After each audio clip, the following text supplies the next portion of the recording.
以下係社團簡訊，首先係溫哥華嘅消息。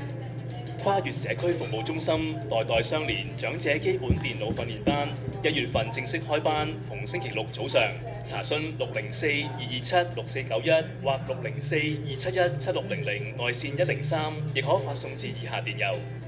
溫哥華佛光山2025迎春系列活動1月25、26、29日新春年宵奇幻之旅 AI 兒童繪本展1月28日除夕普佛辭歲燒年香1月29日新春禮簽佛法會及長詩獻歲開春典禮2月8及2月9日新春供佛齋天法會2月16日光明燈上燈法會查詢604-273-0369列治文跨越社區服務中心開放日1月27日及28日早上11點至下午3點，查詢604-271-7600。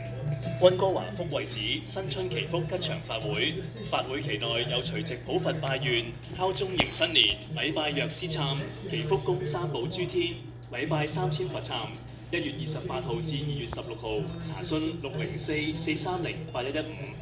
中信約定理粵語聚會，題目華人警訊安全講座，2月5號上午10點至11點半，粵語主講。此聚會以網上及實體同步進行，需要報名敬請留意。查詢電話604-877-8606或瀏覽佢哋嘅網址。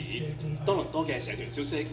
協群社區服務中心租戶的權利房屋維修和維護講座，英文國語。內容講座帶你解開房東對房屋維修同維護嘅法律義務，以及房客喺遇到維修問題時可以採取嘅法律行動。1月31號下午1點半至2點半，查詢416-490-6491何姑娘或發送至以下電郵。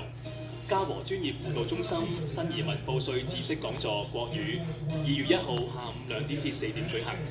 萬豐浸信會福音信息超清福音小組及超清福音隊查詢416-754-3471內線101或發送至以下電郵。